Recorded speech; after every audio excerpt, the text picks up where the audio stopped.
नमस्कार मित्रों, क्लास 12 के पॉलिटिकल साइंस के क्लास में आपका स्वागत है। हम लोग चर्चा कर रहे हैं दो ध्रुवीयता का अंत और दो ध्रुव कौन थे, यूएसए और यूएसएसआर।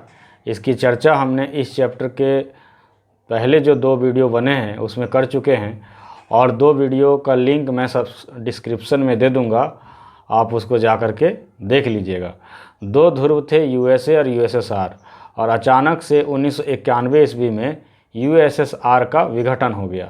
उस विघटन के क्या कारण थे, गोर्बाचोव की क्या नीति थी, उनकी आंतरिक परिस्थितियां क्या थी, इस पर हमने काफ़ी चर्चा की है। आज हम लोग केवल चर्चा करेंगे कि उसके विघटन के क्या परिणाम हुए और इस परिणाम को दो खंड में बांट कर देखेंगे। इसकी सोवियत संघ के विघटन के उनके जो 15 गणराज्य 15 देश उनसे अलग हुए, उन पर क्या परिणाम हुए और भारत पर क्या परिणाम हुए, क्योंकि भारत सोवियत संघ का बहुत ही करीबी था, बहुत ही सबसे भरोसेमंद और करीबी दोस्त आज भी रूस माना जाता है। तो भारत पर इसका क्या प्रभाव पड़ा और उसके गणराज्यों पर क्या प्रभाव पड़ा, दो खंडों में बांट कर देखेंगे।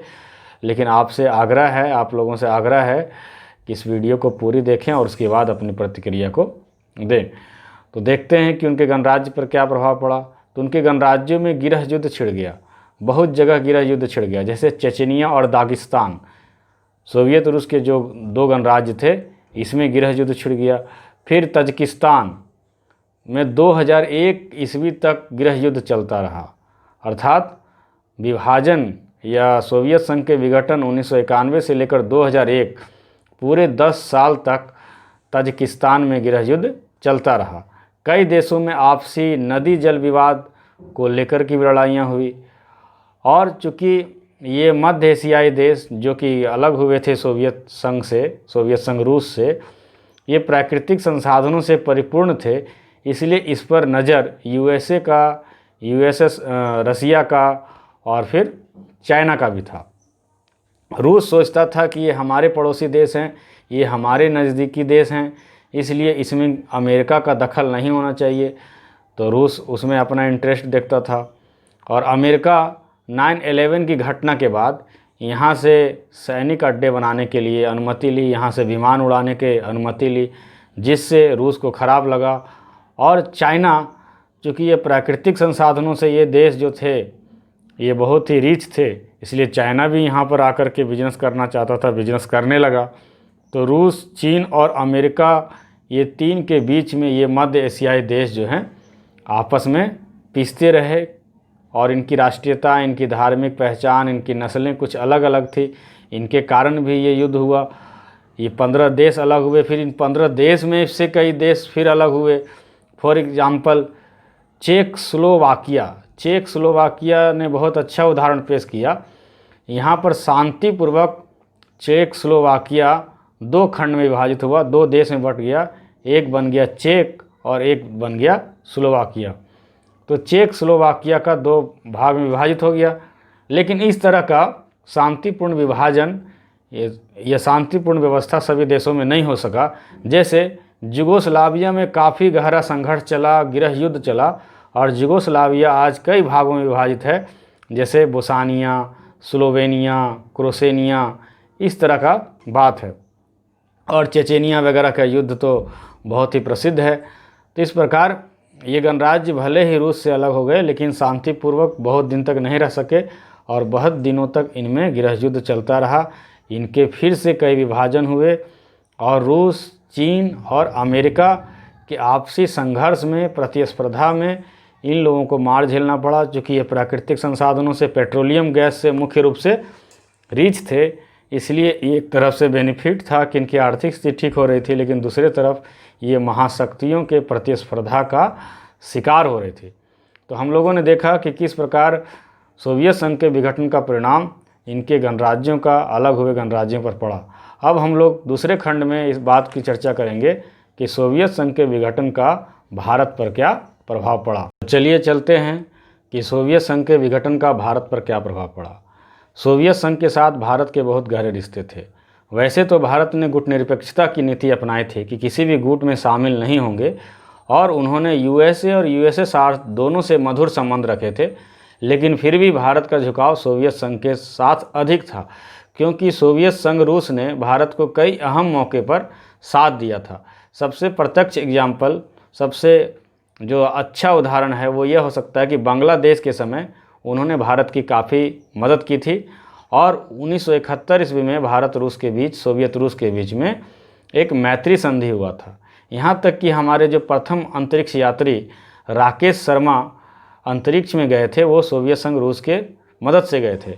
और भी अच्छा एग्जाम्पल है कि 5 देश हैं सुरक्षा परिषद में अस्थायी सदस्य, जिसमें रूस ही है जो कश्मीर मामले में हम लोगों को हमेशा वीटो होने से बचाया है। वीटो करके वो कश्मीर की हितों की सुरक्षा भारत के लिए उन्होंने हमेशा की है और बहुत सारे हथियार सामरिक रूप से भारत की समय समय पर मदद करता रहा है। इसलिए भारत रूस का हमेशा से एक भरोसेमंद और अस्थायी दोस्त रहा है। तो सोवियत संघ रूस का विघटन होना और उसका प्रभाव भारत पर ना पड़े, इस तरह तो हो नहीं सकता है। तो भारत पर इसके क्या प्रभाव पड़े, चलिए हम लोग देखते हैं।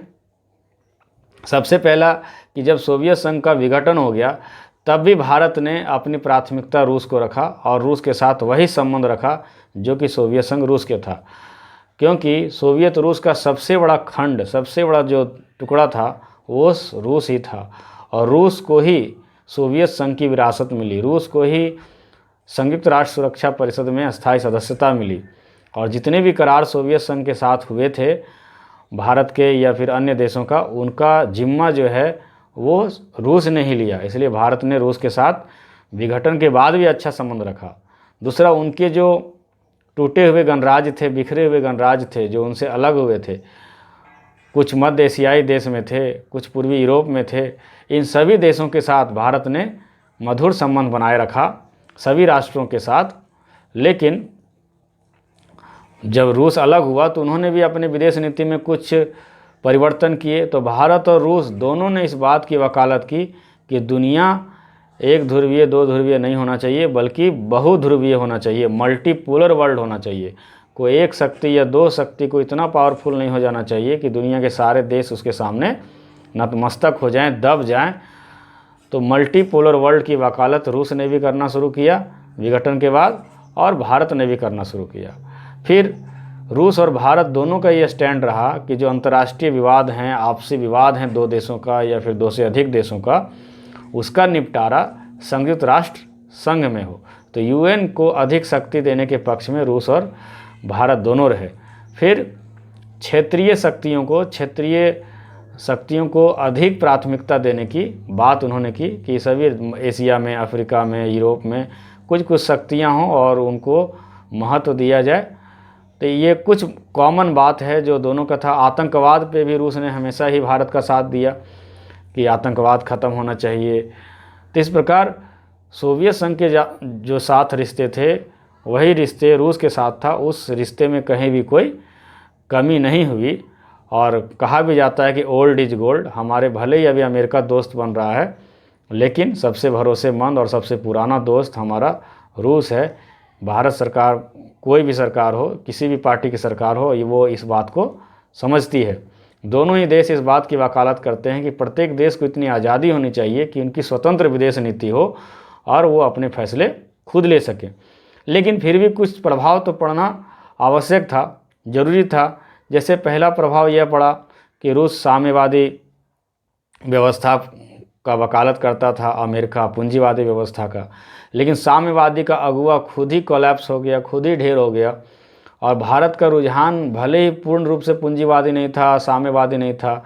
भारत की अर्थव्यवस्था मिश्रित अर्थव्यवस्था कही जाती थी और ज़्यादातर झुकाव जो था, ब्लेंड जो था, वो साम्यवाद के तरफ था।